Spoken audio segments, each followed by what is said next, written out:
হযরতে আম্মার রাদিয়াল্লাহু তাআলা যখন বললেন আম্মা জান, সিদ্ধান্ত কি পাল্টানো যায় না গো আম্মা জান? হযরতে সুমাইয়া রাদিয়াল্লাহু তাআলা আনহা সন্তানের কথার জবাব দিতে গিয়ে বলেন, আম্মার রে, আমি সুমাইয়ার জীবন চলে যাবে তাতে কোনো সমস্যা নাই, তাতে কোনো অসুবিধা নাই, কিন্তু দৌলত ঈমান ছাড়া যাবে না। আমি সুমাইয়ার জীবন চলে যাবে, আমি সুমাইয়ার জীবন যদি একটা চলে যায়, আল্লাহ রাব্বুল আলামিন একটা জীবনের পরিবর্তে আল্লাহ রাব্বুল আলামিন জান্নাতের ভিতর আরো হাজারটা জীবন আল্লাহ রাব্বুল আলামিন আমি সুমাইয়াকে আল্লাহ তাআলা দিতে পারেন কি পারেন না? হযরতে সুমাইয়া রাদিয়াল্লাহু তাআলা আনহাকে যখন প্রস্তাব দিলেন, আবু জাহেল তার সাথী সঙ্গীরা যখন প্রস্তাব দিলেন, এ সুমাইয়া ঈমানদার বানা জীবন দিবা, সুমাইয়া রাদিয়াল্লাহু তাআলা আনহা বলেন, আমি জীবন দিব, তারপরেও ঈমান বিক্রি করব না। হযরতে সুমাইয়া রাদিয়াল্লাহু তাআলা আনহার দুইটি হাতের ভিতর রশি দিয়ে বাঁধলেন। এ মুসলমান, হযরতে আম্মার রাদিয়াল্লাহু তাআলা আনহুর দুইটি হাতের ভিতর রশি দিয়ে বাঁধা হলো। রশি দিয়ে বাঁধার পর হযরতে সুমাইয়া রাদিয়াল্লাহু তাআলা আনহার একদিকে রশি দিয়ে বাঁধা হলো, অপর দিকে আম্মার রাদিয়াল্লাহু তাআলা আনহুকে রশি দিয়ে বাঁধা হলো। মাঝখানে দুষ্ট আবু জাহেল বৈশা বারবার বলতেছে, এ সুমাইয়া রে, ঈমান ছাড়বা না জীবন দিবা, ঈমান ছাড়বা না জীবন দিবা, বুঝতে পারলাম না। হযরতে সুমাইয়া রাদিয়াল্লাহু তাআলা আনহা বলেন, কোন এক পর্যায়ে বলেন, আবু জাহেল রে, আমি সুমাইয়ার জীবন চলে যাবে তাতে কোনো অসুবিধা নাই, আমি সুমাইয়া আল্লাহর রাস্তায় জীবনকে একবার নয়, দুইবার নয়, তিনবার নয়, হাজারবার বিলীন করে দেওয়ার জন্য আমি প্রস্তুত আছি। এই কথা বলে আবু জাহেলের মুখে থুতু নিক্ষেপ করে দিয়েছে। আর আমার বন্ধুগণ, মক্কা নগরের ভিতর থুতু যখন একটা মানুষের মুখে দেওয়া হয়, আগে রাগান্বিত হয়ে যায় দুষ্ট আবু জাহেল, রাগে রাগান্বিত হয়ে যায়। আর সুমাইয়াকে বলতেছেন, তোকে দুনিয়ার জমিন থেকে সরিয়ে দিব। হযরতে সুমাইয়া রাদিয়াল্লাহু তাআলা আনহা বলেন, ইন্তিকালের পূর্ব মুহূর্তে বলতেছেন, এ আম্মা, কলিজার টুকরা সন্তান, এক সেকেন্ডের জন্য, এক মুহূর্তের জন্য কিন্তু ঈমান বিক্রি করতে পারবা না। আমি হয়তো দুনিয়ার জমিন থেকে চিরদিনের জন্য চলে যাব, কিন্তু দেখা যায় আম্মার, তুমি কিন্তু দৌলতে ঈমান বিক্রি করতে পারবা না। হযরতে সুমাইয়া রাদিয়াল্লাহু তাআলা আনহা যখন এই কথা বললেন, এই কথা বলার পর দুষ্ট আবু জাহেল তার সঙ্গী সাথীরা বলতেছেন, তুমি ঈমান আনার কারণে কি অবস্থা হবে তুমি জানো কিনা? হযরতে সুমাইয়া রাদিয়াল্লাহু তাআলা আনহা বলেন, আমার জানার প্রয়োজন নাই, আমার জানার দরকার নাই, যে আল্লাহ আমাকে জীবন দিয়েছেন সেই আল্লাহর রাস্তায় আমার জীবনকে আমি বিলীন করে দিব। হে আবু জাহেল, আমাকে ভয় দেখায় কোনো লাভ নাই। এ নরসিংদীর মুসলমান, পর্দার আড়ালের মা, তোমরাও তো মা, আর সুমাইয়া রাদিয়াল্লাহু তাআলা আনহাও তো একজন মহিলা মানুষ। কত কঠোর ছিলেন, ইসলাম আনার কারণে নিজের তাজা রক্তকে আল্লাহর রাস্তায় বিলীন করে দিতে হয়েছে। হযরতে সুমাইয়া রাদিয়াল্লাহু তাআলা আনহাকে যখন মানাইতে পারতেছেন না, দুষ্ট আবু জাহেল বলতেছেন, হে আম্মার, তোমার আম্মা জানের শরীরের করণ থেকে, তোমার মার শরীরের করণ থেকে কাপড়গুলি টেনে টেনে আমরা উলঙ্গ করে ফেলবো যদি ঈমান না ছাড়ে। হযরতে সুমাইয়া রাদিয়াল্লাহু তাআলা আনহা বলেন, আমার শরীর থেকে কাপড় চলে যাবে, আমি উলঙ্গ হয়ে যাব, তাতে কোনো অসুবিধা নাই, আমি কিন্তু ঈমান ছাড়ব না। এ মুসলমান, হযরতে সুমাইয়া রাদিয়াল্লাহু তাআলা আনহার শরীর থেকে যখন কাপড়গুলি খুলে খুলে নেওয়ার পর দুষ্ট আবু জাহেল যখন বর্ষা হাতে নিয়ে যখন লজ্জাস্থানের ভিতর আঘাত করতে শুরু করলো, হযরতে আম্মার রাদিয়াল্লাহু তাআলা আনহু চোখের পানি চারে আর কান্দে, আর চোখের পানি চারে আর কান্দে। এ মুসলমান,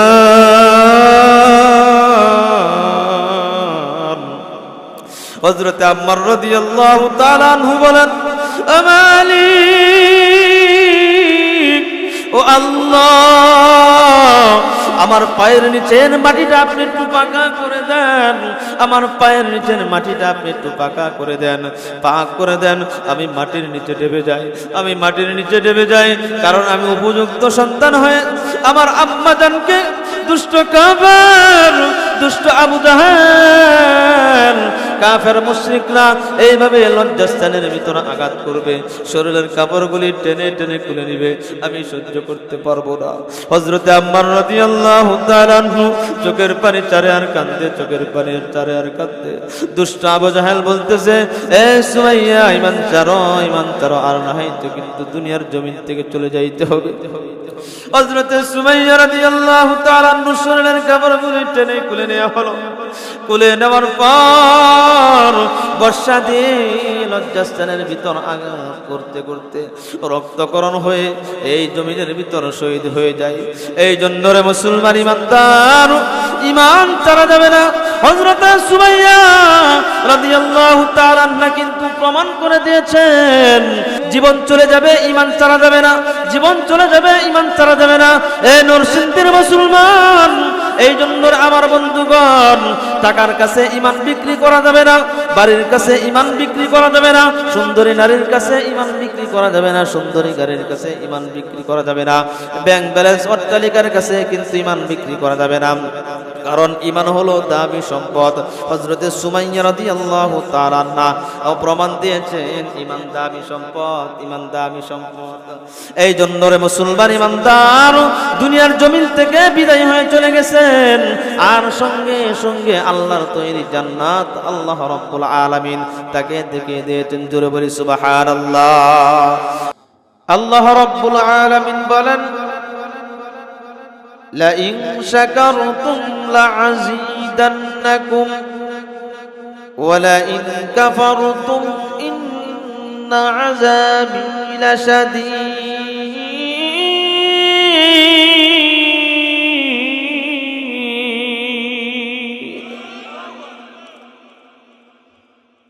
আল্লাহ রাব্বুল আলামিন বলেন, আমার বান্দা এবং আমার বান্দি নীল আকাশের নিচে জমিনের উপরে যারা রয়েছে, তারা যদি আমি রব্বুল আলামিনের নিয়ামত পাওয়ার পর, নিয়ামত ভক্ষণ করার পর যদি তারা শুকরগুজার বান্দা হয়ে যায়, তাহলে আমি আল্লাহ রব্বুল আলামিন তার নিয়ামতগুলিকে বাড়িয়ে দিই, তার নিয়ামত আমি আস্তে আস্তে করে বাড়িয়ে দিই। আর যারা নিয়ামত পাওয়ার পর অশুকরিয়া বান্দা হয়ে যায়, নিয়ামতের শুকরিয়া আদায় করে না, তাদের কাছ থেকে আমি কি করি? চিনে আনি। আল্লাহ তাআলা আমাদেরকে নিয়ামত দিয়েছে, এটা অস্বীকার করার কোনো সুযোগ আছে? কথা বলেন, সুযোগ আছে? অস্বীকার করার কোনো সুযোগ নাই। এই জন্য রে মুসলমান ভাইরা রে আমার, আল্লাহ রাব্বুল আলামিন আসমান বানিয়েছেন, জমিন বানিয়েছেন বান্দার উপকারের জন্য, ঠিক কিনা বলেন? আল্লাহ তাআলা আসমান বানিয়েছেন, জমিন বানিয়েছেন বান্দার উপকারের জন্য, কুল কায়নাত বানিয়েছেন বান্দার উপকারের জন্য। শুধু আল্লাহ রাব্বুল আলামিন বিনিময় চান, বান্দা নীল আকাশের নিচে জমিনের উপরে চলাফেরা করবে, আরাম আয়েশ করবে, আর বিনিময়ে আমি রব্বুল আলামিনের প্রশংসা করবে, আমি রব্বুল আলামিনের বরাদ্দ প্রকাশ করবে।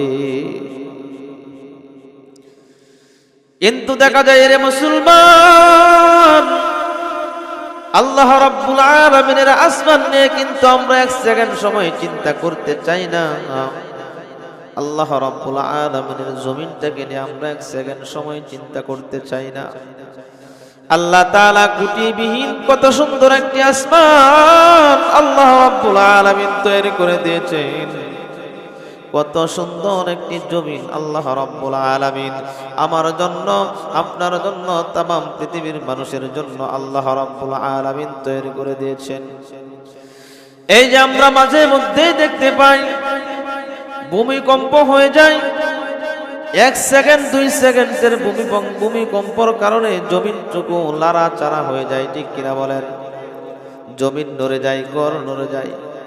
এই যে কিছুদিন পূর্বে আমরা দেখতে পেরেছি পবিত্র জুমার দিন যে ভূমিকম্প হয়েছিল 10:39 ভিতর, আমি ঘরের ভিতর শোয়া অবস্থায় ছিলাম। আগের দিন প্রোগ্রাম করে আসছি, দূর থেকে একটু রেস্টে ছিলাম, কিন্তু এমন একটি নড়া দিয়েছে রে মুসলমান,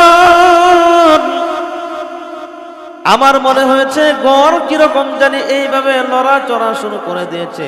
আমি কোথায় যাব কোনো দিশা পাচ্ছি না। আমার বাস্তব অভিজ্ঞতা থেকে আপনাদেরকে আমি বলে যাই, শুনিয়ে যাই। আমার স্ত্রী বলতেছে আমার সন্তানটাকে ধরেন, আমার সন্তানটাকে ধরেন। আর আমি চিন্তা ভাবনা করতেছি আমি কোন দিকে যাব, কোন দিকে যাব, কোনো দিশা পাচ্ছি না। আল্লাহ রাব্বুল আলামিন যে পবিত্র কুরআনুল কারীমের ভিতর বলেছেন, কাল হাসরের ময়দানে মুসিবতের দিনে সন্তান বাবা থেকে পলায়ন করবে, মা স্ত্রী স্বামী থেকে পলায়ন, মা সন্তান থেকে পলায়ন করবে, স্বামী স্ত্রী থেকে পলায়ন করবে, আর স্ত্রী স্বামী থেকে পলায়ন করবে। আল্লাহ রাব্বুল আলামিন বলেন, আমি সাধারণ 5 সেকেন্ড অথবা 4 সেকেন্ডের ভূমিকম্পের ভিতর আমি উপলব্ধি করতে পেরেছি দুনিয়ার সাধারণ একটি নাড়া আল্লাহ রাব্বুল আলামিন দিয়েছেন। তখন সন্তানের কোনো চিন্তা নাই, স্ত্রীর কোনো চিন্তা নাই, বাবার কোনো চিন্তা নাই, মার কোনো চিন্তা নাই, কে কোন দিকে যাবে, কে কোন দিকে গিয়ে বাঁচবে, এই চিন্তাই প্রত্যেকেই পেরেশান হয়ে গেছে, ঠিক কিনা বলে? এই জন্য রে মুসলমান ইমানদার আল্লাহর গোলাম, আল্লাহ রাব্বুল আলামিন বলেন, ইয়াউমা ইয়াফিরুল মারউ মিন আখিহি ওয়া উম্মিহি ওয়া আবিহি ওয়া সাহিবাতিহি ওয়া বানিহি। আল্লাহ রাব্বুল আলামিন বলেন, কাল হাসরের ময়দানে মুসিবতের দিনে সন্তান বাবা থেকে পলায়ন করবে, বাবা সন্তান থেকে পলায়ন করবে, স্বামী স্ত্রী থেকে পলায়ন করবে, স্ত্রী স্বামী থেকে পলায়ন করবে, কেউ কাউকে চিনবে না, প্রত্যেকেই প্রত্যেকের পেরেশানি নিয়ে ব্যস্ত হয়ে যাবে, ঠিক কিনা বলেন? এই জন্য রে মুসলমান, এইটা সাধারণ দুনিয়ার একটি ভূমিকম্প দিয়ে আল্লাহ রাব্বুল আলামিন মুসলমানদেরকে পরীক্ষা করেছেন। কাল হাসরের ময়দানে প্রত্যেকেই যখন হয়রান পেরেশান হয়ে যাবে। আম্মা জান আয়েশা সিদ্দিকা রাদিয়াল্লাহু তাআলা আনহা আল্লাহর পয়গম্বরের কাছে যখন বললেন, ইয়া রাসূলুল্লাহ, ইয়া হাবিবাল্লাহ, ওগো আল্লাহর নবী, যখন হাসরের ময়দান যখন কায়েম হয়ে যাবে, মানুষ যখন উলঙ্গ অবস্থায় উঠতে থাকবে, উলঙ্গ অবস্থায় উঠতে থাকবে, তখন কি একজনের লজ্জাস্থান আর একজন কি দেখতে পাবে কিনা? আল্লাহর পয়গম্বর জনাবে মুহাম্মদুর রাসূলুল্লাহ সাল্লাল্লাহু আলাইহি ওয়াসাল্লাম বলেন, হে আয়েশা, সেদিন এমন একটি সময় হয়ে যাবে, এমন একটি অবস্থা হয়ে যাবে, কারো দিকে কেউ তাকানোর কোনো সুযোগ পাবে না, কারো দিকে কেউ তাকানোর কোনো সুযোগ পাবে না, প্রত্যেকেই নিজের পেরেশান হয়রান পেরেশান হয়ে যাবে। এই জন্য রে মুসলমান ইমানদার নসিবদের মুসলমান, আল্লাহ রাব্বুল আলামিন আমাদেরকে কতদিন দুনিয়াতে রাখেন আমরা কিন্তু জানি না, বলতেও পারি না। আল্লাহ যতদিন রাখবেন ততদিন আল্লাহর গোলামি করার জন্য আমরা প্রস্তুত আছি তো ইনশাআল্লাহ। আল্লাহ তাআলার গোলামি করে যদি নিজের হায়াতের জিন্দেগি সুন্দর করতে পারি, দুনিয়ার হায়াতের জিন্দেগিটাও হবে আপনি আমার জন্য সার্থক, আর পরকালেও হয়ে যাবে আপনি আমার জন্য আল্লাহ রাব্বুল আলামিনের পক্ষ থেকে আল্লাহ তাআলা সুন্দর জান্নাতের ফয়সালা করে দিবে। এই জন্য রে মুসলমান ইমানদার আল্লাহর গোলাম, আমি যে কথাটা বলতে চাচ্ছিলাম, আসমান বানিয়েছেন, একটা কুটি দেয় নাই, জমিন বানিয়েছেন। একটা কুটি দেয় নাই, আল্লাহ রাব্বুল আলামিন কুটিবিহীন আসমান বানিয়েছেন। সাধারণ মসজিদের ভিতরে ঢুকলাম, কত সুন্দর মসজিদ বানাইলেন, কুটির কোনো অভাব নাই, সিমেন্টের কোনো অভাব নাই, রোডের কোনো অভাব নাই। সব কিছু কোনো থেকে কোনো কিছু যদি কম হয়ে যায়, হয়তো আস্তর ড্যাম হয়ে যাবে, ডালাই ড্যাম হয়ে যাবে, নষ্ট হয়ে যাবে, ঠিক কিনা বলেন? এই জন্য প্রত্যেকেই কুটির ব্যাপারেও ইঞ্জিনিয়ার ধারণ করতে হয়েছে, টাইলসের ব্যাপারেও কিন্তু ভালো অভিজ্ঞ লোকদের পরামর্শ নিতে হয়েছে। কিন্তু আমার আল্লাহ আসমান বানিয়েছেন, কারোর সাথে পরামর্শ করেন নাই। জমিন বানিয়েছেন, কারোর সাথে পরামর্শ করেন নাই। শুধু তাই নয় রে মুসলমান, আল্লাহ রাব্বুল আলামিন পবিত্র কুরআনুল কারীমের সূরাতুল আলে ইমরানের 151 নম্বর আয়াতের ভিতর 192 নম্বর আয়াতের ভিতর আল্লাহ রাব্বুল আলামিন স্পষ্ট আলোচনা করলেন। আল্লাহ রাব্বুল আলামিন বলেন, আল্লাযীনা ইয়াযকুরুনাল্লাহা কিয়ামান ওয়া কুউদান ওয়া আলা জুনুবিহিম ওয়া ইয়াতাফাক্কারুনা ফী খালকিস সামাওয়াতি ওয়াল আরদ রব্বানা মা খালাকতা হাযা বাতিলান সুবহানাকা ফাকিনা আযাবান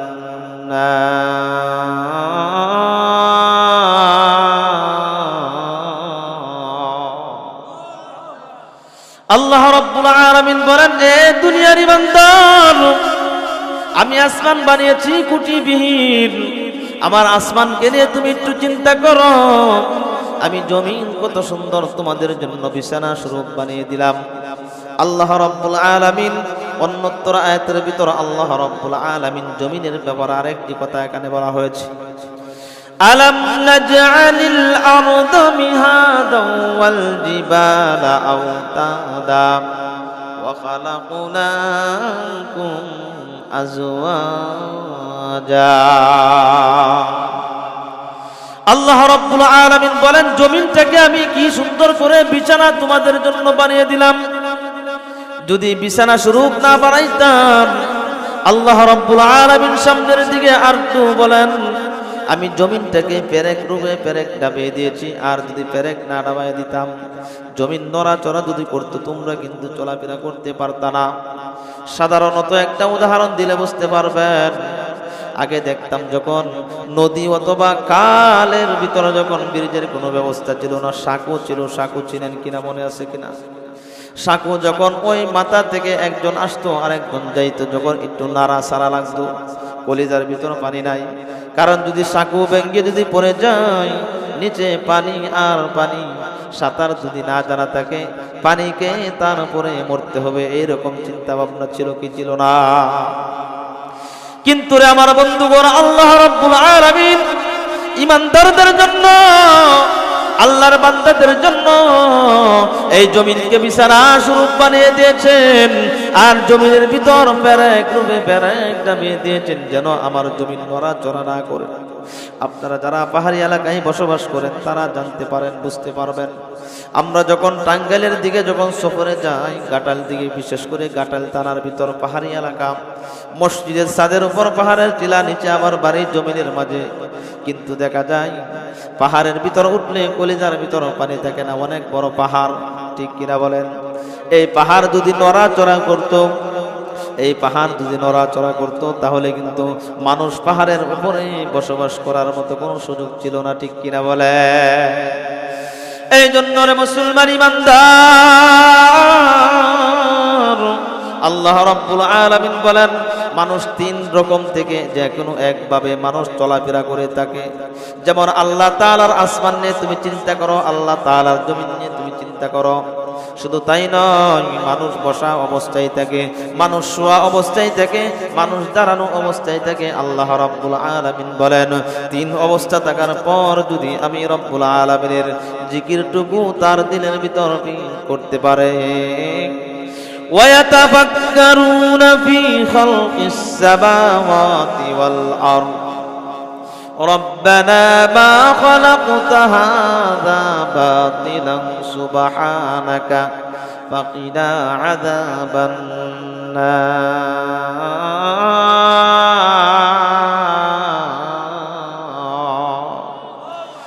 আল্লাহ রাব্বুল আলামিন বলেন মানুষ অবস্থায় যদি আমি রব্বুল আলামিনের জিকির করেন, মানুষ দাঁড়ানো অবস্থায় যদি আমি রব্বুল আলামিনের জিকির করেন, মানুষ চলাফেরা অবস্থায় যদি তার দিলের ভিতর যদি আমি রব্বুল আলামিনকে ফিট করে ফেলে, তাহলে তার হায়াতের জিন্দেগি সকাল থেকে নিয়ে সন্ধ্যা, সন্ধ্যা থেকে নিয়ে সারা রাত্র পর্যন্ত এদিক সেদিক কথা বলার কোনো সুযোগ থাকবে না, শুধু আল্লাহকে নিয়ে সে ব্যস্ত হয়ে যাবে। আর যখন একটা বান্দা আল্লাহকে নিয়ে ব্যস্ত হয়ে যাবে, তখন স্বয়ং আল্লাহ সেই বান্দাকে নিয়ে ব্যস্ত হয়ে যাবে। ঠিক কিনা বল? এই জন্য রে মুসলমান ভাইরা রে আমার, অযথাই সময় নষ্ট করা যাবে না। যেহেতু আমরা গ্রামের মানুষ, প্রত্যেকে কৃষি কাজ করি, প্রত্যেকে চাষাবাদ করি, কিন্তু দেখা যায় অযথাই কথা না বলে, অযথাই সময় নষ্ট না করে কাজ করতেছি, কাজের পাকে পাকে যদি আল্লাহ তাআলার জিকিরটুকু দিলের ভিতরে ফিট করি, লাভ হবে না লস হবে? আরো আসতে বলেন, লাভ হবে না লস হবে? লাভ চাইতে চাইতে মেম্বার হয়েছে, লাভ চাইতে চাইতে চেয়ারম্যান হয়েছে, চেয়ারম্যানের হওয়ার কিন্তু এমপি হয়েছে, ঠিক কিনা বলে? তারপরেও কিন্তু লাভ চাই নাই, লাভ সারে নাই, আসারা নাই। পবিত্র কুরআনুল কারীম থেকে যে আয়াতে কারিমা আমি তিলাওয়াত করেছি, রাসূল পাক সাল্লাল্লাহু আলাইহি ওয়াসাল্লামের অসংখ্য হাদিসে মুবারাকা থেকে যে আমি হাদিসটা পড়েছি, আল্লাহ রাব্বুল আলামিন বলেন, ইন্নাল্লাযীনা আমানু ওয়া আমিলুস সালিহাতি কানাত লাহুম জান্নাতুল ফিরদাউসি নুজুলা। আল্লাহ রাব্বুল আলামিন বলেন, নিশ্চয়ই যারা ঈমান আনবে, আল্লাহ তাআলা বলেন নিশ্চয়ই যারা ঈমান আনবে, নেক আমল করবে। দ্বিতীয় নম্বর কথা হলো, প্রথম নম্বর কথা হলো, হে রাসূল আপনি জানিয়ে দিন নিশ্চয়ই যারা ঈমান আনবে। দ্বিতীয় নম্বর কথা হলো যারা নেক আমল করবে, ঈমান আনার কারণে, নেক আমল করার কারণে আল্লাহ রাব্বুল আলামিন জান্নাতুল ফিরদাউসের মালিক আল্লাহ রাব্বুল আলামিন বানিয়ে দিবেন। সুবহানাল্লাহ কইতেন না? আরো আস্তে কোন সুবহানাল্লাহ। বাঙালি এমন একটা জাতি, যদি উল্টা বলা যায় বাউ হয়ে যায়, আর বাউ বললে উল্টা হয়, এইটাই বাঙালির স্বভাব, ঠিক কিনা বলেন? আরো আস্তে কোন। হ্যাঁ দেখছেন নি? আস্তে কইলে জোরে হয়। আল্লাহ রাব্বুল আলামিন বলেন নিশ্চয়ই যারা ঈমান আনবে, নেক আমল করবে, ঈমান আনার কারণে, নেক আমল করার কারণে আল্লাহ রাব্বুল আলামিন জান্নাতুল ফিরদাউসের মালিক আল্লাহ রাব্বুল আলামিন বানিয়ে দিবে। সাধারণ কোন জান্নাত নয় রে মুসলমান,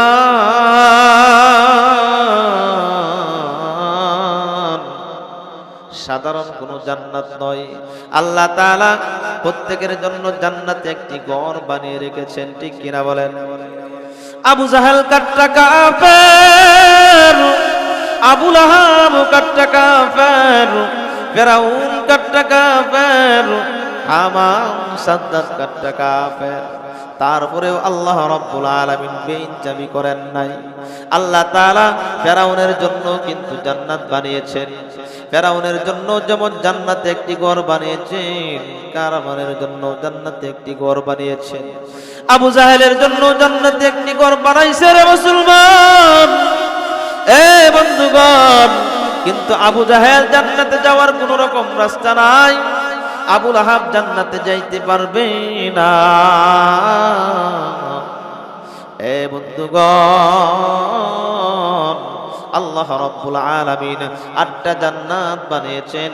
সবচাইতে উত্তম জান্নাত হলো জান্নাতুল ফিরদাউস। সবচাইতে উত্তম জান্নাত হলো জান্নাতুল ফিরদাউস। এই জন্য আমরা সর্বোত্তম জান্নাতে যাইতে চাই কি চাই না? আল্লাহকে দেখাই দুইটি হাত, লিল্লাহি তাকবীর, লিল্লাহি তাকবীর। কোরআন হাদিস যেখানে, গান বাজনা যেখানে, আল্লাহ তুমি কবুল করো, মঞ্জুর করো। সকলে বলে আমিন। আল্লাহ রাব্বুল আলামিন বলেন, নিশ্চয়ই যারা ঈমান আনবে, নেক আমল করবে, ঈমান আনার কারণে, নেক আমল করার কারণে আল্লাহ রাব্বুল আলামিন জান্নাতুল ফিরদাউসের মালিক বানিয়ে দিবেন। আর ঈমানদারদেরকে আল্লাহ রাব্বুল আলামিন, যারা ঈমানদার, যারা ঈমানওয়ালা, তাদেরকেই কিন্তু আল্লাহ তাআলা বারবার পরীক্ষা করবেন, বারবার পরীক্ষা করবেন। ঠিক কিনা বলেন? আল্লাহ রাব্বুল আলামিন বলেন, ইয়া আইয়ুহাল্লাযীনা আমানু কু আনফুসাকুম ওয়া আহলিকুম নারা।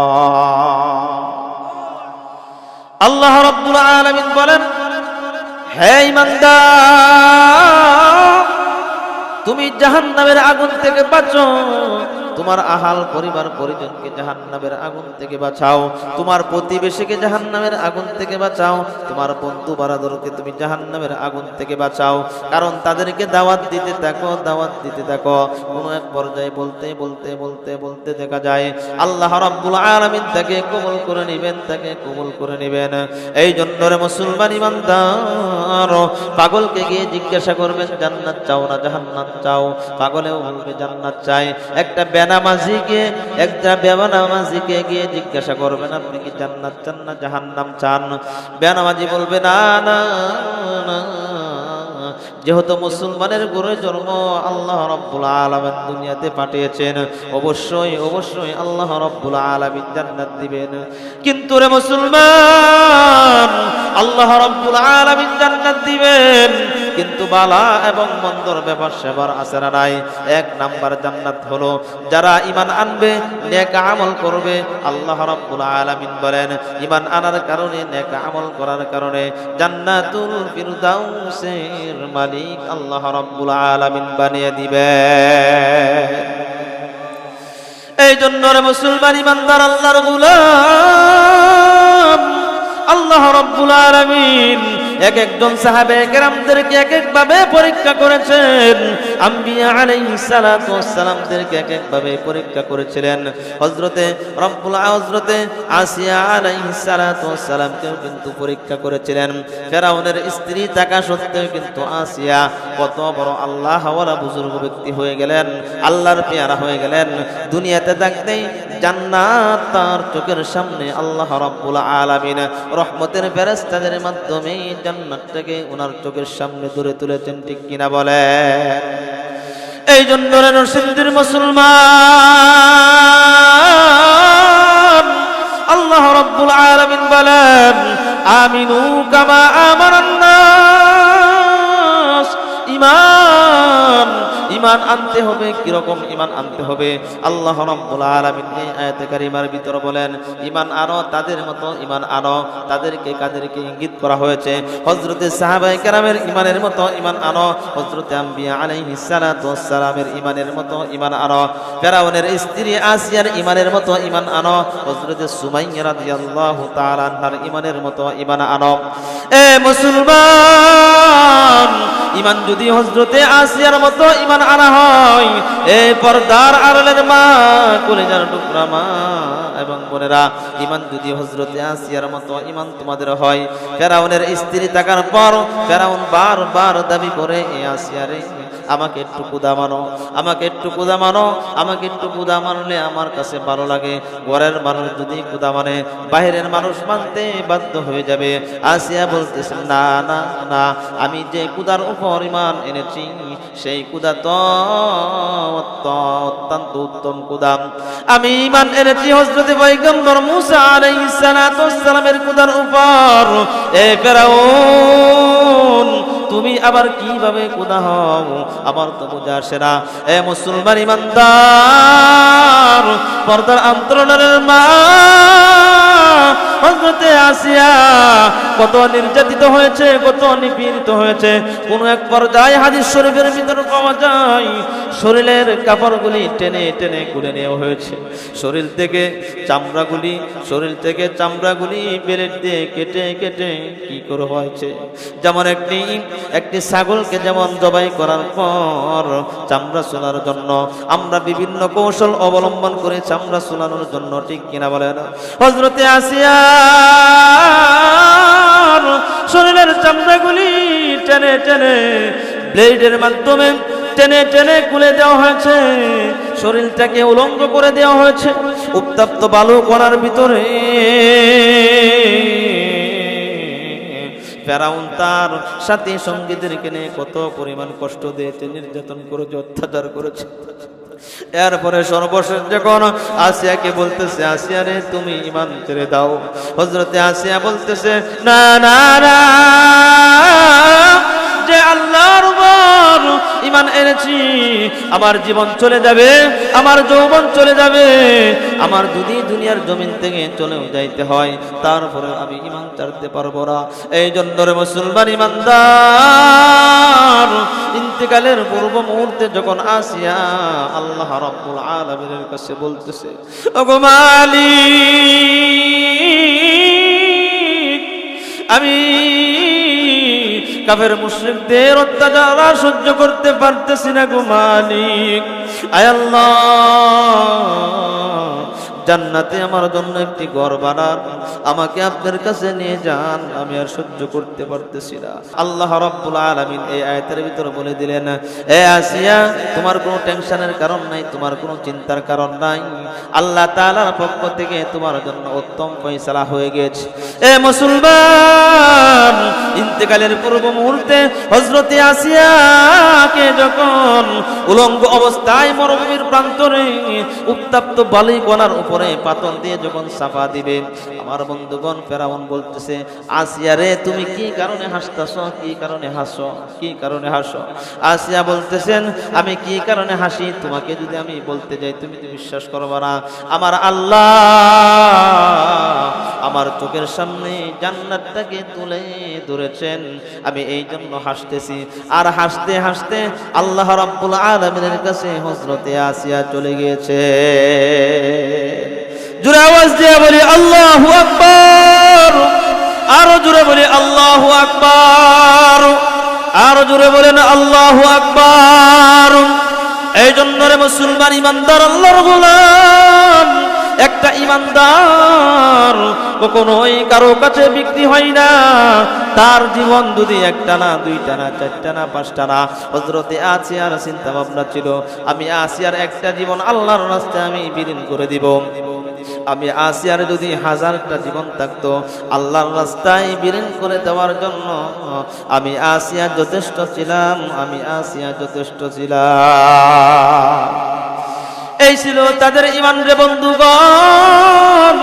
আল্লাহ রাব্বুল আলামিন বলেন, আমিনু কামা আমানান নাস, ঈমান আনো সাহাবায়ে কেরামের ঈমানের মতো ঈমান আনতে হবে। এই জন্য রে মুসলমান ঈমানদার আল্লাহর গোলাম, আমাদের হযরতে সুমাইয়া রাদিয়াল্লাহু তাআলা আনহার কথা আমরা প্রত্যেকেই জানি। ইসলামের ইতিহাসের ভিতর তালাশ করলে দেখা যায় নারীদের ভিতর সর্বপ্রথম শহীদ হয়েছিলেন হযরতে সুমাইয়া রাদিয়াল্লাহু তাআলা আনহা, ঠিক কিনা বলেন? হযরতে সুমাইয়া রাদিয়াল্লাহু তাআলা আনহা যখন ইসলাম গ্রহণ করলেন, ইসলামের ছায়া তলে যখন আসলেন, দুষ্ট কাফের মুশরিকরা মক্কার অলিতে গলিতে চতুর্দিকে ছড়িয়ে পড়েছে। সুমাইয়া কালিমা পড়েছে, ইসলাম গ্রহণ করেছে। আস্তে আস্তে করে তার দলের ভিতর মানুষকে দাওয়াত দিয়ে নিয়ে যাচ্ছে, তাকে এখান থেকে কিভাবে বিরত রাখা যায়। এই খবর চলে গেল আবু জাহেলের কাছে। এই খবর যখন আবু জাহেলের কাছে চলে গিয়েছে, আবু জাহেলের মাথা নষ্ট। আবু জাহেলের মাথা কি হয়ে গেল ভাই? নষ্ট হয়ে গেল। আহা, সুমাইয়া রাদিয়াল্লাহু তাআলা একজন মহিলা মানুষ হয়ে যদি আমাদের ধর্মের মানুষদেরকে, আমাদের বাপদাদার ধর্মের কপালে যদি চুনকালি মেরে আব্দুল্লাহর বেটা মোহাম্মদের ধর্মের কাছে নিয়ে যায়, যে আমরা বেঁচে থাকা আর মরে যাওয়া তো সমান। কিরকম যুক্তি দেখছে? আবু জাহেল, মিস্টার আবু জাহেল, ইসলামের জন্য চরম পর্যায়ের শত্রু ছিলেন আবু জাহেল, আবুল আহাব, উতবা, সাইবা। তাদের নামটা কি মানুষ সম্মানের সাথে কি এখনো পর্যন্ত নিয়ে থাকে? আসতে বলেন আরো। আর আল্লাহর রাসূলের নামটা সম্মানের সাথে, ভক্তির সাথে, শ্রদ্ধার সাথে এই দুনিয়া যতদিন থাকবে, আকাশ আসমান জমিন যতক্ষণ থাকবে ততক্ষণ পর্যন্তই ইজ্জত সম্মানের সাথেই ডাকা হবে, ঠিক কিনা বলেন? কিন্তু তার নামটা কিন্তু সম্মানের সাথে নেওয়া হয় না, কারণ সে তো দুষ্ট কাফের, সে কাজ করছে ইসলাম বিরোধী, ঠিক কিনা বলেন? এক শ্রেণীর আবু জাহেল মার্কা মুসলমান আছেন আমাদের সমাজে, কথা বলেন, ভয় পাইতেছেন নাকি? আমার বন্ধুগণ, ঈমান আনতে গিয়ে তাজা রক্তকে উৎসর্গ করে দিয়ে হলেও তারা ঈমান এনেছে, আল্লাহর কাছে পেয়ারা হয়েছে। আল্লাহর কাছে কি হয়েছে? পেয়ারা হয়েছে। এই জন্য রে মুসলমান ভাইরা রে আমার, হযরতে সুমাইয়া রাদিয়াল্লাহু তাআলা আনহা যখন ঈমান আনলেন, মক্কার অলিতে গলিতে পাবলিসিটি হয়ে গেল, প্রচার প্রসার হয়ে গেল, সুমাইয়া রাদিয়াল্লাহু তাআলা আনহা ঈমান আনলেন। আবু জাহেল তার মাথা নষ্ট হয়ে গেল। সুমাইয়াকে কিভাবে ঈমান থেকে দূরে সরিয়ে রাখা যায়? হযরতে সুমাইয়া রাদিয়াল্লাহু তাআলা আনহাকে যখন প্রস্তাব দিলেন, তুমি কি করো?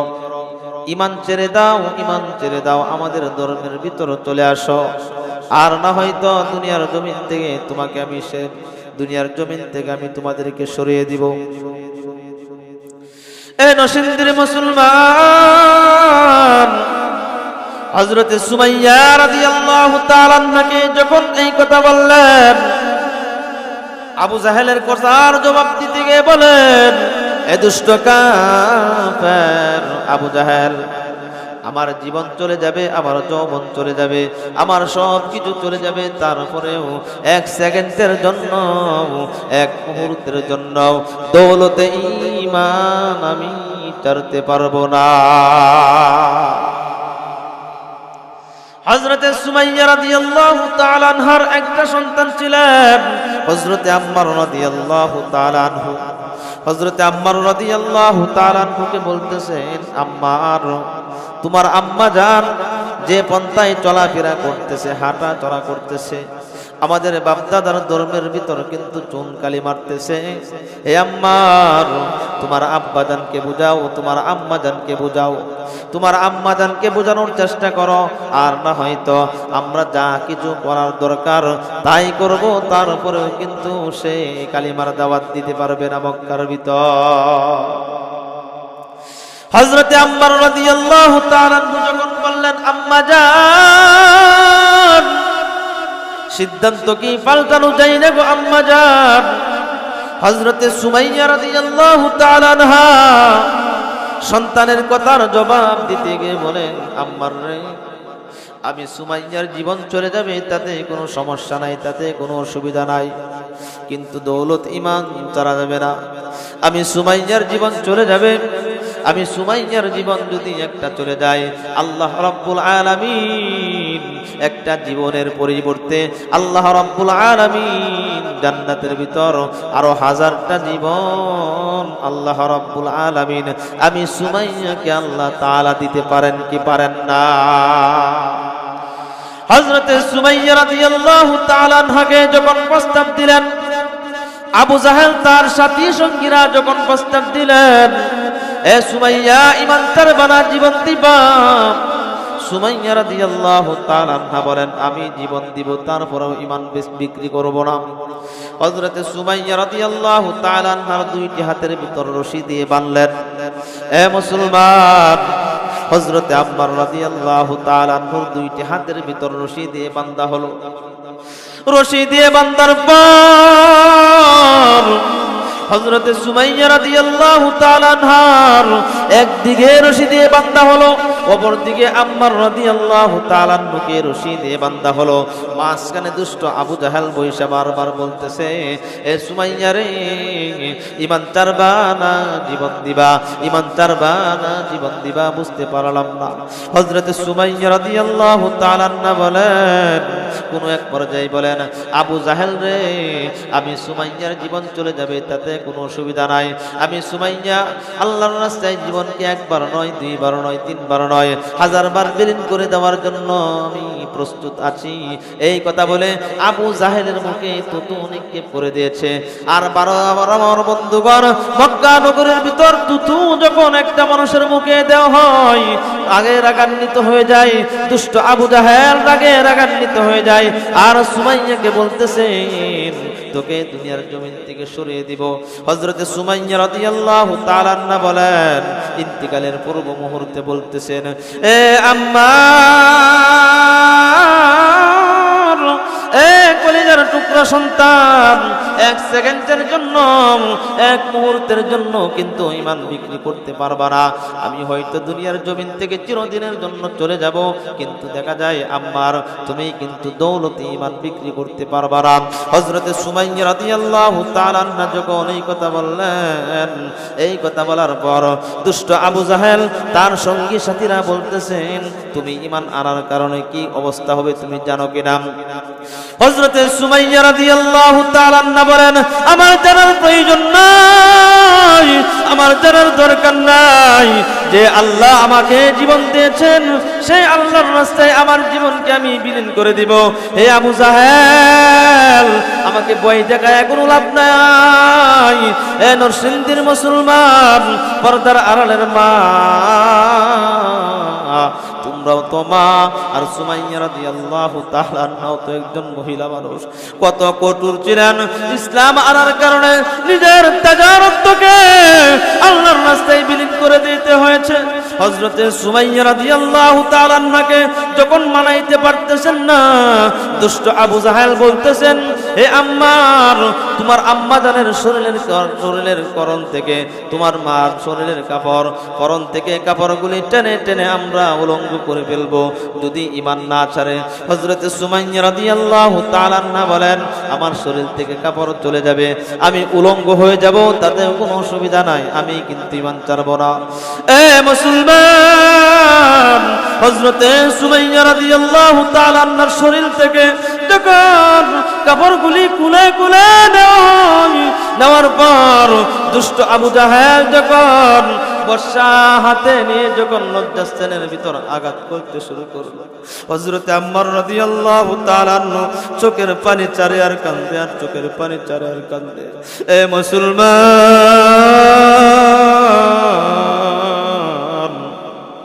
হযরতে আম্মার রাদিয়াল্লাহু তাআলা আনহু বলেন, মালিক, ও আল্লাহ, আমার পায়ের নিচের মাটিটা আপনি একটু পাকা করে দেন, আমার পায়ের নিচের মাটিটা আপনি একটু পাকা করে দেন, পাক করে দেন। আমি মাটির নিচে ডেবে যাই, আমি মাটির নিচে ডেবে যাই, কারণ আমি উপযুক্ত সন্তান হয়ে আমার আম্মা জানকে দুষ্ট কাফের, দুষ্ট আবু জাহেল, কাফের মুশরিকরা এইভাবে লজ্জাস্থানের ভিতরে আঘাত করবে, শরীরের কাপড়গুলি টেনে টেনে খুলে নিবে, আমি সহ্য করতে পারবো না। হযরতে আম্মার রাদিয়াল্লাহু তাআলা আনহু চোখের পানি চারে আর কাঁদে, চোখের পানি চারে আর কাঁদে। দুষ্ট আবু জাহেল বলতেছে, এ সুমাইয়া, ঈমান ছাড়ো, ঈমান ছাড়ো, আর না হয়তো কিন্তু দুনিয়ার জমিন থেকে চলে যাইতে হবে। হযরতে সুমাইয়া রাদিয়াল্লাহু তাআলা আনহু শরীরের কাপড়গুলি টেনে খুলে নেওয়া হলো। খুলে নেওয়ার পর বর্ষা দিয়ে লজ্জাস্থানের ভিতর আঘাত করতে করতে রক্তকরণ হয়ে এই জমিনের ভিতর শহীদ হয়ে যায়। এই জন্য রে মুসলমান ইমানদার, ঈমান ছাড়া যাবে না। হযরত সুমাইয়া রাদিয়াল্লাহু তাআলা আনহা কিন্তু প্রমাণ করে দিয়েছেন, ঈমান চলে যাবে কিন্তু জীবন চলে যাবে, ঈমান ছাড়া যাবে না। জীবন চলে যাবে, ঈমান ছাড়া যাবে না। এ নরসিংদীর মুসলমান, এই জন্য আমার বন্ধুগণ, টাকার কাছে ইমান বিক্রি করা যাবে না, বাড়ির কাছে ইমান বিক্রি করা যাবে না, সুন্দরী নারীর কাছে ইমান বিক্রি করা যাবে না, সুন্দরী গাড়ির কাছে ইমান বিক্রি করা যাবে না, ব্যাংক ব্যালেন্স অট্টালিকার কাছে কিন্তু ইমান বিক্রি করা যাবে না, কারণ ইমান হলো দামি সম্পদ। হযরতে সুমাইয়া রাদিয়াল্লাহু তাআলা আনহা প্রমাণ দিয়েছেন ইমান দামি সম্পদ, ইমান দামি সম্পদ।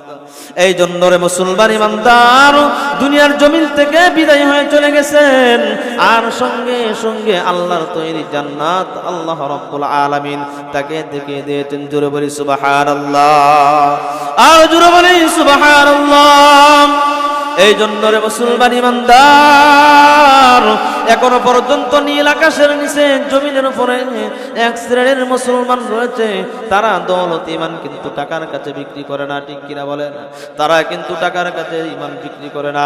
এই জন্য আল্লাহ রাব্বুল আলামিন বলেন আমিনু কামা আমানান নাস, ইমান আনতে হবে হযরতে সাহাবায়ে কেরামের ইমানের মতো ইমান আনতে হবে, ঠিক কিনা বলেন? হযরত বেলালের দিকে তাকাইলে দেখেন হযরত বেলালের চেহারা কিন্তু সুন্দর ছিল না, কিন্তু আল্লাহর কাছে বেলাল অনেক দামি হয়ে গিয়েছিল, ঠিক কিনা বলে? এই জন্য আমার বন্ধুগণ দৌলতে ঈমান ছাড়া যাবে? কথা বলেন, ছাড়া যাবে? আল্লাহর পয়গম্বর আমার তিলাওয়াত কিন্তু হাদিসের ভিতর আল্লাহর রাসূল বলেন আদ-দুনিয়া সিজনুল মুমিনিন ওয়া জান্নাতুল কাফিরিন, দুনিয়াটা হলো ঈমানদারের জন্য জেলখানা। দুনিয়াটা কি? ঈমানদারের জন্য দুনিয়াটা জেলখানা, আর ইহুদি নাসারাদের জন্য দুনিয়াটা হবে জান্নাতখানা, ঠিক কিনা বলেন? আমরা দেখতে পেরেছি যারা ঈমানদার, যারা ঈমান এনেছে, যারা নেক কাজ করেছে, যারা সৎ আমল করতে চায়, তাদের খালি বাধা আর বাধা, পরীক্ষা আর পরীক্ষা, ঠিক কিনা বলেন? আল্লাহ পরীক্ষা করেই তো তারপরে জান্নাত দিবেন, ঠিক কিনা বলেন? আজকে এখানে মাহফিল দিয়েছেন, আপনাদের একটা উদ্দেশ্য আছে। আল্লাহ তাআলা যেন এই মাহফিলটাকে কেন্দ্র করে আল্লাহ রাব্বুল আলামিন সকলকে পরকালের জিন্দেগি যেন সুন্দর করে দেয়, ঠিক কিনা বলেন? উঠা বসা করতেছেন যেন ভালো লাগতেছে না? ছেড়ে দেব, দোয়া করে দেবো ইনশাল্লাহ, দোয়া করে দেই। মোটামুটি তো 10টা বাজে নাকি বলেন? উঠা বসা করেন কেন? আলোচনা চলবে কিছুক্ষণ, আর বলেন চলবে কিছুক্ষণ? আমার তো কষ্টই লাগে আলোচনা লম্বা করলে, কারণ প্রতিদিন তো আলোচনা, আপনারা তো একদিন আর আমাদের প্রতিদিন, এই জন্য একটু কষ্ট লাগে। আজকে বলার অবস্থাও বেশি একটা ভালো, তারপরেও যেহেতু এসে পড়েছি, দূর থেকে এসেছি, কিছু কথা তো শোনাইতেই হবে, কিছু কথা কি শোনাইতে হবে না? ঈমান, ঈমান বর্তমান সময়ে কিন্তু সকালে আমরা ঘর থেকে ঈমান নিয়ে বের হই, বিকালে আমরা বেঈমান হয়ে ঘরের ভিতরে ঢুকি। এখন প্রশ্ন রাখতে পারেন এইটা আবার কিভাবে সম্ভব? ঠিক আছে না? প্রশ্ন রাখতে পারেন কি পারেন না? ঈমান নিয়ে ঘর থেকে বের হইলে আবার ঈমান হারা হয়ে ঘরের ভিতর আসে, এটা কি সিস্টেম নাকি? এই যে সামনে আসতেছে নির্বাচন, আসতেছে কিনা? 12 তারিখ ফেব্রুয়ারি মাসের 12 তারিখে তফসিল ঘোষণা হয়েছে। এই নির্বাচনের বেলায় যখন বোর্ডের প্রচারণা করা হয়, মার্কা থাকে মাগার অনেকগুলি, কয়টা থাকে? মিনিমাম 4 থেকে 5টা থাকে না? এখন এই যে 5 টাকার চার কাছে কিন্তু আমাদের ঈমান বিক্রি হয় দিনে 4 থেকে 5 বার, ঠিক না বেঠিক? আর আওয়াজটা কোন ঠিক কিনা? 5 টাকার চার কাছে ঈমান বিক্রি করা যাবে ভাই? সাহাবায়ে কেরাম নিজের তাজা রক্তকে, তাজা রক্ত জমিনে নিজের তাজা রক্তকে উৎসর্গ করে দিয়ে তারা প্রমাণ করে দিয়েছে টাকার কাছে ঈমান বিক্রি হইতে পারে না, দলান কুটার কাছে ঈমান বিক্রি হইতে পারে না, অট্টালিকার কাছে ঈমান বিক্রি হইতে পারে না, 5 টাকার চার কাছেও ঈমান বিক্রি হইতে পারে না। ঈমান হলো দৌলত, দৌলত এমন একটি দামি জিনিস, ঈমান এমন একটি দামি সম্পদ, এই দৌলতে ঈমান কখনোই মুসলমান বিক্রি করতে পারে না। আমরা যুগে যুগে দেখেছি সাহাবায়ে কেরামদের ইতিহাস তালাশ করলে তারা কিন্তু ঈমান ছাড়া নাই। কত অফার দেওয়া হয়েছে, তোমাকে বাড়ির মালিক বানিয়ে দিব, তোমাকে গাড়ির মালিক বানিয়ে দিব, সুন্দরী নারীর মালিক বানিয়ে দিব, তুমি শুধু আমার ধর্মের ভিতর চলে আসো। কিন্তু কি করে নাই সাহাবায়ে কেরাম? ধর্মকে 1 সেকেন্ডের জন্য তারা বিক্রি করে নাই। আল্লাহর দ্বীন প্রতিষ্ঠার জন্য, আল্লাহর দ্বীনের জন্য নিজের জীবনটাকে একবার আর 2 বার নয়, 1000 বার উৎসর্গ করে দেওয়ার জন্য এক শ্রেণীর ঈমানদার এখনো পর্যন্ত নীল আকাশের নিচে জমিনের উপরে আছে না নাই? আমার তিলাওয়াতকৃত হাদিসের ভিতরে বলেন, আদ-দুনিয়া সিজনুল মুমিনিন ওয়া জান্নাতুল কাফিরিন। যারা ইমানদার তাদের জেল হবে, তাদের জুলুম হবে, তারা গুম হবে, তারা খুন হবে, তারা অত্যাচারিত হবে, জুলুম অত্যাচারিত শিকার হবে। তারপরে এক সেকেন্ডের জন্য, এক মুহূর্তের জন্য দৌলতে ঈমান কারো কাছে বিক্রি করবে না। নাস্তিক মুরতাদের কাছে তাদের মাথা নত কখনোই করবে না। একমাত্র এই গর্দান এক জায়গায় মাথা নত করবে, স্বয়ং আল্লাহ রাব্বুল আলামিনের কাছে। ঠিক কিনা বলে? এই জন্য রে মুসলমান ভাইরা রে আমার, আল্লাহর পয়গম্বরের সাহাবী হযরত ওমর রাদিয়াল্লাহু তাআলা আনহুর নামটা আমরা শুনেছি কিনা? আর আস্তে বলেন, শুনছেন কিনা? হযরত ওমর রাদিয়াল্লাহু তাআলা আনহু কত বড় একজন প্রেসিডেন্ট ছিলেন।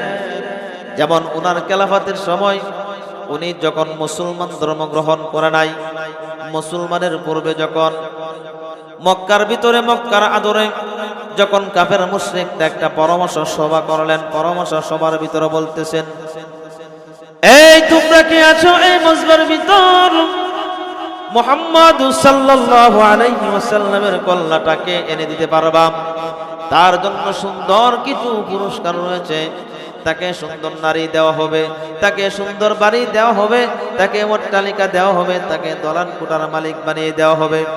হযরত ওমর রাদিয়াল্লাহু তাআলা সঙ্গে সঙ্গে কাফেলার ভিতর থেকে নাঙ্গা তরবারি হাতে নিয়ে যখন দাঁড়িয়ে গেলেন, আমি আসি মুহাম্মদের কল্লা আনার জন্য, আমি ওমর যথেষ্ট। এই মুসলমান ইমানদার আল্লাহর গোলাম হযরত ওমর রাদিয়াল্লাহু তাআলা মতো বড় মুসলমান হয় নাই। যেদিন সিদ্ধান্ত হয়েছে, এর কিছুদিন পূর্বে আল্লাহর পয়গম্বর জনাবে মুহাম্মদুর রাসূলুল্লাহ সাল্লাল্লাহু আলাইহি ওয়াসাল্লাম আল্লাহর কাছে দোয়া করেছিলেন, ওগো রব্বুল আলামিন, ইসলামের জন্য, দ্বীনের জন্য, দ্বীনের জন্য, ইসলামের জন্য আবু জাহেল অথবা ওমরকে দুইজন থেকে একজনকে আপনি কবুল করেন, তাহলে ইসলামের জন্য অনেক উপকার আসবে। তারা দুজন শক্তিশালী ব্যক্তি। আল্লাহর পয়গম্বর যখন আল্লাহ রাব্বুল আলামিনের কাছে দোয়া করলেন, দোয়া করার পর মুনাজাতের মাধ্যমে যখন আল্লাহর পয়গম্বর বললেন, আল্লাহ তাআলা কবুল করে নিয়েছিলেন হযরত ওমর ইবনুল খাত্তাব রাদিয়াল্লাহু তাআলা আনহু। হযরত ওমর রাদিয়াল্লাহু তাআলা আনহু কাবার প্রান্তর থেকে নাঙ্গা তরবারি হাতে নিয়ে যখন যাচ্ছিলেন, নাঙ্গা তরবারি হাতে নিয়ে যাচ্ছিলেন, প্রতিমধ্যে রাস্তার ভিতর একজন সাহাবী ওনার সাথে সাক্ষাৎ হয়ে যায়। সাহাবীর নাম হযরত আবু ওয়াক্কাস রাদিয়াল্লাহু তাআলা আনহুর সাথে সাক্ষাৎ হয়ে যায়। হযরত বলতেছেন, এ উমর, নাঙ্গা তরবারি হাতে নিয়ে তুমি কোথায় যাচ্ছ রে উমর? নাঙ্গা তরবারি হাতে নিয়ে তুমি কোথায় যাচ্ছ? বলতেছে, আমি মুহাম্মদের, আব্দুল্লাহর বেটা মুহাম্মদের কল্লা আনার জন্য আমি যাচ্ছি। এই লোকে বলতেছেন, উমর রে, নিজের ঘরের কোন খবর রাখো কিনা, নিজের ঘরের খবর রাখো কিনা? তোমার বোন এবং তোমার ভগ্নিপতি তারা তো মুহাম্মদ সাল্লাল্লাহু আলাইহি ওয়াসাল্লামের ধর্ম গ্রহণ করেছে, তাদের কালিমা পড়েছে। ঘরের খবর না নিয়ে তুমি বাহিরে কিভাবে খবর নিতে যাও? এই কথা বলার সঙ্গে সঙ্গে ওমর রাগে রাগান্বিত হয়ে যায় আর বলতেছেন, মনে হয় রে, তুই মনে হয় আমাদের ধর্ম ছেড়ে দিয়ে আমাদের বাপ দাদার ধর্মের ভিতর চুনকালি মেরে তুই মনে হয় মুহাম্মদের ধর্মের ভিতর চলে গেছস। তোকে সর্বপ্রথম দুনিয়ার জমিন থেকে সরিয়ে দিতে হবে। হযরত আবু ওয়াক্কাস রাদিয়াল্লাহু তাআলা বলেন, কোনো অসুবিধা নাই, আমি দিন গ্রহণ করেছি, ইসলাম গ্রহণ করেছি। দুইজন মোটামুটি হাদিস শরীফের ভিতর পাওয়া যায়, কিছুক্ষণ সময় নাঙ্গা তরবারি দিয়ে তারা দুইজন কাটাকাটি হয়েছে, মারামারি হয়েছে। হযরত ওমর রাদিয়াল্লাহু তাআলা কোন এক পর্যায়ে নাঙ্গা তরবারি হাতে নিয়ে যখন মুহাম্মদের কল্লা আনার জন্য যাবে, আল্লাহর পয়গম্বর একটি পাহাড়ের অদলে যখন হযরত আকরাম রাদিয়াল্লাহু তাআলা আনহুর বাড়ির ভিতর একটি ছোট্ট ঘরের ভিতর বসে প্রথম পর্যায়ে 13 থেকে 12 থেকে 13 জন সাহাবায়ে কেরাম ইসলাম ধর্ম গ্রহণ করলেন। আল্লাহর পয়গম্বর তাদের দ্বীন সম্পর্কে বোঝাচ্ছেন, কোরআন হাদিস সম্পর্কে বোঝাচ্ছেন। আল্লাহর পয়গম্বর ঘরের ভিতর যখন তাদেরকে নিয়ে আলোচনা করতেছেন, হযরত ওমর রাদিয়াল্লাহু তাআলা নাঙ্গা তরবারি হাতে নিয়ে দরজার ভিতর বারবার যখন নক করলো, বারবার যখন টুক্কা দিল, আল্লাহর পয়গম্বর উনার সাহাবায়ে কেরাম বলতেছেন, ওগো আল্লাহর নবী, এখানে হয়তো দুষ্ট কাফের মুশরিকরা এসেছে আপনাকে দুনিয়ার জমিন থেকে সরিয়ে দেওয়ার জন্য, আমাদেরকে দুনিয়ার জমিন থেকে সরিয়ে দেওয়ার জন্য। ওগো আল্লাহর নবী, দরজা খোলা যাবে না। একবার নয়, দুইবার নয়, তিনবার যখন দরজার ভিতর ধাক্কা দিতে শুরু করলো, আল্লাহর পয়গম্বর জনাবে মুহাম্মদুর রাসূলুল্লাহ সাল্লাল্লাহু আলাইহি ওয়াসাল্লাম দরজা খুললেন। কুলান পর হযরত ওমর রাদিয়াল্লাহু তাআলা নাঙ্গা তরবারি হাতে নিয়ে দাঁড়িয়ে আছেন। আবার কি করলেন আমার বন্ধুগণ, মাথা নিচের দিকে দিয়ে দাঁড়িয়েছেন। আল্লাহর পয়গম্বর সঙ্গে সঙ্গে বললেন, হে উমর, এখন কি তোমার অন্ধকার জগৎ থেকে তুমি আলোর সন্ধান কি তুমি চাও না? হযরত ওমর রাদিয়াল্লাহু তাআলা এই কথা যখন বললেন, অন্ধকারে কি তুমি থাকবা না আলোর ভিতর আসবা? আল্লাহর পয়গম্বর যখন এই কথা বললেন, সঙ্গে সঙ্গে হযরত ওমর রাদিয়াল্লাহু তাআলা নাঙ্গা তরবারি আল্লাহর পয়গম্বরের পায়ের কাছে রেখে দিয়ে বলতেছেন, ইয়া রাসূলুল্লাহ, ইয়া হাবিবাল্লাহ, আমি আর দেরি করতে চাই না গো নবী, আমি আর দেরি করতে চাই না। ওগো আল্লাহর নবী, আমাকে আপনি কি করে দেন, আমাকে আপনি পড়িয়ে দেন লা ইলাহা ইল্লাল্লাহু মুহাম্মাদুর রাসূলুল্লাহ সাল্লাল্লাহু আলাইহি ওয়াসাল্লাম। হযরত ওমর রাদিয়াল্লাহু তাআলা কোথায় থেকে ইসলাম গ্রহণ করলেন? বোনের কাছে গেলেন, বোনকে টর্চারিং করলেন, মারধর করলেন। বোন যখন কুরআনুল কারীম গুছিয়ে গুছিয়ে পড়তে শুরু করলো, আর বলতেছেন, হে বোন, তুমি এইটা কি পড়ো, এইটা কি পড়ো, একটু দেখতে চাই। হযরত ওমর রাদিয়াল্লাহু তাআলা কে বললেন, এইটা ধরা যাবে না, এইটা তো আল্লাহর পবিত্র কোরআন, ওযু লাগে, গোসল লাগে, পাক পবিত্রতা লাগে, তারপরে কোরআন ধরতে পারবা। তুমি গোসল করে আসো, তারপরে কোরআন পড়ো। এই গোসল করে সে কোরআন যখন দেখলেন, আয়াতে কারিমা যখন তিলাওয়াত করতে করতে সূরাতুত তাহার একটা যখন আয়াতে কারিমার ভিতর তিলাওয়াত করলেন, এই আয়াতের ভিতর বলতেছেন, আল্লাহ রাব্বুল আলামিন, তোমার কি আলোর সন্ধান দেখতে মন চাই না? এ মুসলমান ইমানদার, এরপরে আল্লাহর পয়গম্বরের কাছে গিয়ে নাঙ্গা তরবারি পায়ের কাছে রেখে বলতেছেন, আল্লাহর পয়গম্বর, আমাকে কালিমা পড়াইয়া আমাকে মুসলমান বানায়া দেন। আর সঙ্গে সঙ্গে ইসলামের ভিতর পরিপূর্ণভাবে হযরত ওমর রাদিয়াল্লাহু তাআলা ঢুকে গেলেন। আর তাৎক্ষণিক সময়ের ভিতর আল্লাহর পয়গম্বরকে ডাক দিয়ে বলেন, ইয়া রাসূলুল্লাহ, আজকে থেকে মক্কার অদরে, মক্কার ভিতরে ওপেনলি নামাজ হবে, ওপেনলি কুরআনুল কারীমের তিলাওয়াত হবে, ওপেনলি দ্বীন গর্বর আলোচনা হবে, ওপেনলি আলোচনা সভা হবে, ওপেনলি ওয়াজ নসিহত হবে। আজকে যারাই বাধা বিঘ্ন করার জন্য আসবে, আমি উমর বলতেছি, নাঙ্গা তরবারি হাতে নিয়ে তুমি যদি তোমার স্ত্রীকে বিধবা করতে চাও, তোমার সন্তানকে তুমি বাবা হারা করতে চাও, তুমি যদি স্বামী হারা হতে যাও, এ মক্কার আনাচে-কানাচের মানুষদেরকে জানিয়ে দিলেন। আল্লাহর পয়গম্বরের সাহাবী হযরত ওমর বলেন, মক্কার ভিতরে যদি আজকে যদি কেউ তার সেই বা স্ত্রী যদি বিধবা হইতে চায়, সন্তান যদি বাবা হারা হইতে চায়, তাহলে আমি উমরের নাঙ্গা তরবারির তলে আসো, আমি দুনিয়ার জমিন থেকে তোমাকে সরিয়ে দিব, তাতে এক সেকেন্ডের জন্য দ্বিধাবোধ করব না। আজকে থেকে ওপেনলি নামাজ হবে, আজকে থেকে ওপেনলি কুরআনুল কারীমের তিলাওয়াত হবে, আজকে থেকে আর কোনো বাধা বিঘ্ন নাই। কাফের মুশরিকরা যখন এই ঘোষণা শুনলেন, শোনার পর দুষ্ট আবু জাহেল বলতেছে, কি অফার দিয়ে পাঠাইলাম আর কি অফার নিয়ে আসছে, আহারে অবস্থা খারাপ হয়ে যাবে, ঠিক কিনা বলে? কারণ কিরে বন্ধু, আগের দিন আল্লাহর পয়গম্বর হযরত ওমরের জন্য দোয়া করেছিলেন, আল্লাহ তাআলা তার দোয়া কবুল করেছিলেন, ইসলামের জন্য ওমরকে কবুল করে দিলেন। এই সেই উমর, আল্লাহর পয়গম্বর বলেন, আমার পরে যদি কেউ নবুয়তের দায়িত্ব পাইতো তাহলে উমরকে নবী বানানো হইতো। লাউ কানা বাদান নাবিয়্যিল্লা কানা উমর। আবার এক শ্রেণীর নাস্তিক মুরতাদরা আমরা দেখি কতমে নবুয়াত নিয়ে মাঝে মাঝে তারা চুলকানি শুরু হয়, ঠিক কিনা বলেন?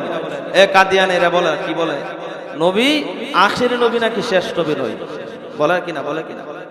নবীর পরে নবী নাই, সংসদে আইন চাই। এই কথাটা দীর্ঘদিন হয়েছে। নবীর পরে নবী আছে, কথা বলেন আছে? হ্যাঁ, যে বলবে আখিরি নবীকে শেষ নবী মানি না, সে তার ঈমান থাকবে, কথা বলেন থাকবে? এটা বলা যাবে? আমাদের নবী বিশ্ব নবী, সমস্ত নবীদের নবী, রাহমাতুল লিল আলামিন জনাবে মুহাম্মদুর রাসূলুল্লাহ সাল্লাল্লাহু আলাইহি ওয়াসাল্লাম, যার স্থান, যার মর্যাদা আল্লাহর পরেই ওনার মর্যাদা, রাহমাতুল লিল আলামিন। আর আল্লাহ হলেন রব্বুল আলামিন, আর রাসূল হলেন রাহমাতুল লিল আলামিন, ঠিক কিনা বলেন? এই জন্য মুসলমান, আমার হায়াতের জিন্দেগিটা আমি কি দিয়ে কাটাবো? আমার নামাজ, আমার রোজা, আমার হজ, আমার যাকাত, আমার বেঁচে থাকা, আমার মরে যাওয়া কার জন্য হতে হবে? আর আওয়াজ দিয়ে বলেন, কার জন্য হতে হবে? আল্লাহ রাব্বুল আলামিন বলেন, কুল ইন্না সালাতি ওয়া নুসুকি ওয়া মাহইয়ায়া ওয়া মামাতি লিল্লাহি রাব্বিল আলামিন।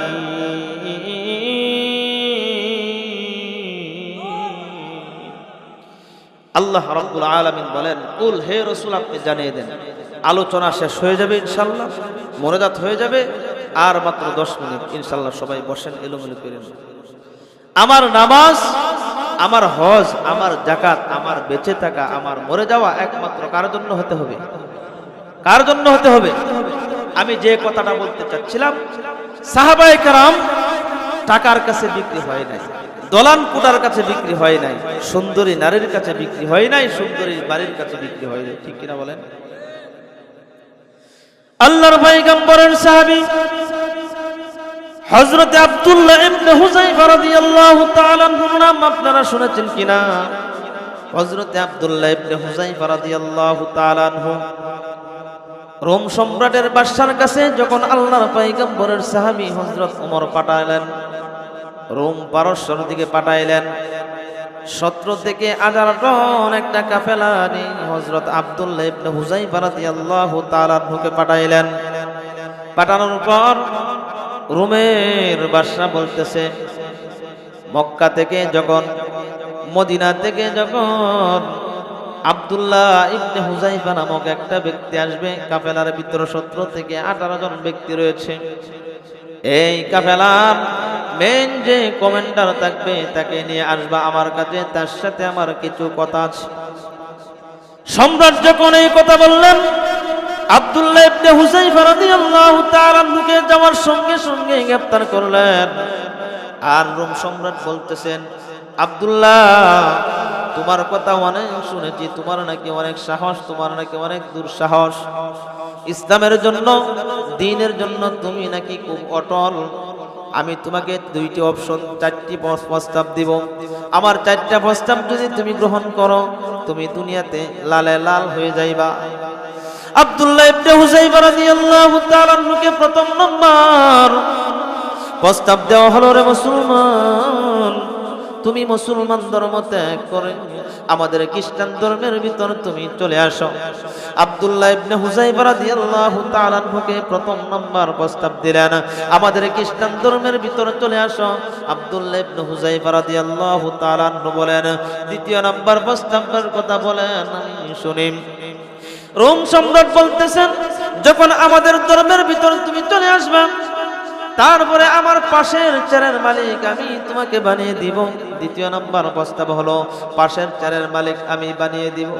তৃতীয় নম্বর প্রস্তাব দেওয়া হলো, আমার একটা উপযুক্ত সুন্দরী মেয়ে রয়েছে, আমার সুন্দরী মেয়েটাকে তোমার সাথে আমি বিবাহ দিয়ে দিব। চতুর্থ নম্বর প্রস্তাব হলো, আমি যখন দুনিয়ার জমিন থেকে বিদায় হয়ে চলে যাব, রোম পারস্য এই সম্রাটের দায়িত্ব সব কিছু তুমি পালন করবা। এই সিংহাসনের মালিক তোমাকে আমি বানিয়ে দেওয়া হবে। আমি যখন চলে যাব, সব কিছুর মালিক তুমি হয়ে যাইবা, তুমি এখান থেকে নেতৃত্ব দিবা। হযরত আব্দুল্লাহ ইবনে হুযায়ফা রাদিয়াল্লাহু তাআলা তাআলা আনহুকে, এ মুসলমান, এ নরসিংদীর মুসলমান, ইমানদার টাকার কাছে বিক্রি হয় না, ইমানদার দলান কোটার কাছে বিক্রি হয় না, সুন্দর নারী সুন্দরী নারীর কাছে বিক্রি হয় না, এই রাজমহলের কাছে বিক্রি হয় না। এইটার জ্বলন্ত প্রমাণ হলো আল্লাহর পয়গম্বরের সাহাবায়ে কেরাম, ঠিক কিনা বলেন? আল্লাহর পয়গম্বরের সাহাবায়ে কেরাম বলতেছেন, আব্দুল্লাহ ইবনে হুযায়ফা রাদিয়াল্লাহু তাআলা আনহু বলতেছেন, এ রুমের কুকুর, তুমি পরিষ্কার ভাষায় শুনে নাও, আমি তোমার প্রস্তাবে রাজি নই, আমি তোমার প্রস্তাবে রাজি নই, আমি তোমার প্রস্তাবে রাজি নই। যখন আব্দুল্লাহ ইবনে হুযায়ফা রাদিয়াল্লাহু তাআলা আনহু যখন এই কথা বললেন, সম্রাট বলতেছেন, এ আব্দুল্লাহ, তুমি আমার প্রস্তাবে রাজি না হওয়ার কারণে তোমার কি পরিণাম হবে তুমি কি জানো কিনা? আব্দুল্লাহ ইবনে হুযায়ফা রাদিয়াল্লাহু তাআলা আনহু বলেন, আমার জানার দরকার নাই, আমার জানার দরকার নাই। আব্দুল্লাহ ইবনে হুযায়ফা রাদিয়াল্লাহু তাআলা আনহুকে জেলখানার ভিতর দুইটা হাতের ভিতর শিকল লাগাইয়া জেলখানার ভিতর নাকায় রেখে দেওয়া হলো। খাবার দেওয়া হয় না, হাদিস শরীফের ভিতর পাওয়া যায় খাবার দেওয়া হয় না। একদিন চলে যায়, 2 দিন চলে যায়, 3 দিন চলে যায়, 1 সপ্তাহ যাবত চলে যায়, খাবারের কোনো ব্যবস্থা নাই।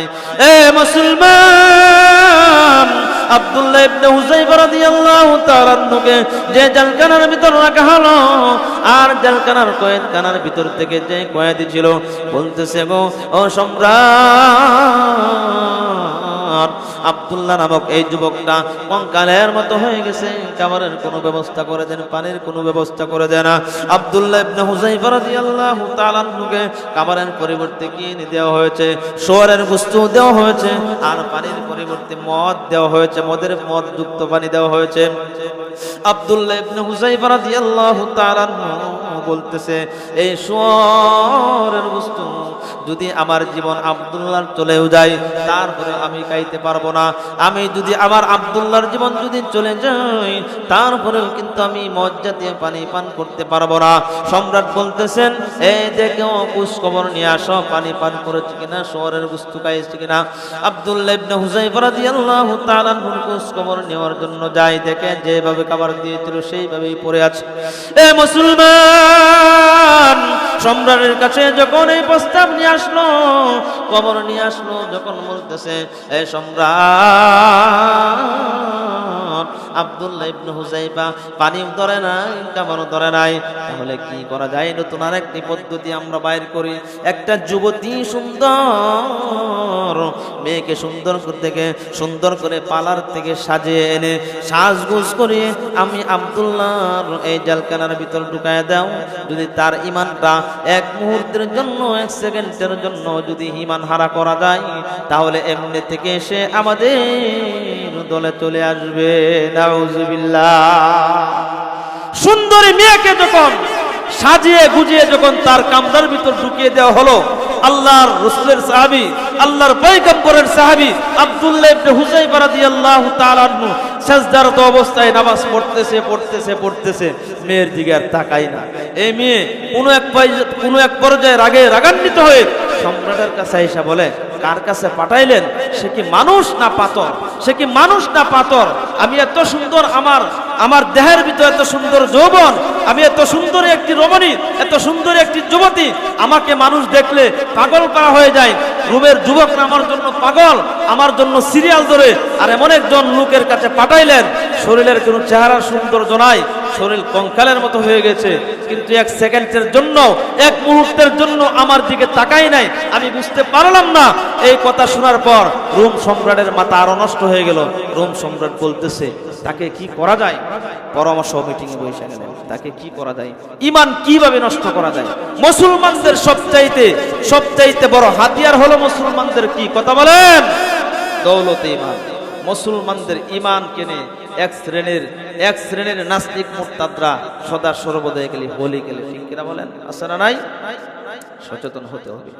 হযরত আব্দুল্লাহ ইবনে হুযায়ফা রাদিয়াল্লাহু তাআলা থেকে সর্বশেষ প্রস্তাব দিলেন, তুমি কি ঈমান ছাড়বা না জীবন দিবা? আব্দুল্লাহ ইবনে হুযায়ফা রাদিয়াল্লাহু তাআলা বলেন, আমি জীবন দিব কিন্তু ঈমান দিব না।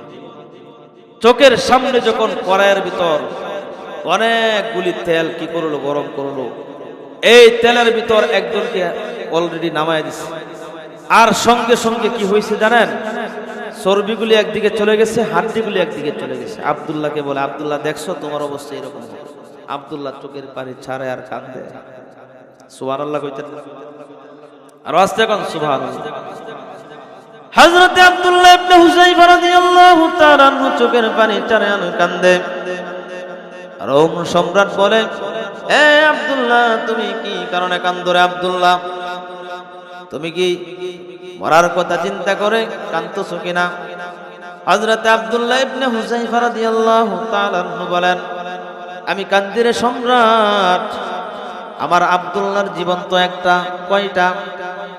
যদি আমি আব্দুল্লাহর 1000 জীবন থাকতো, তারপরেও আমি আল্লাহর রাস্তায় আমার জীবনটাকে আমি অক্ষ করে দিতাম।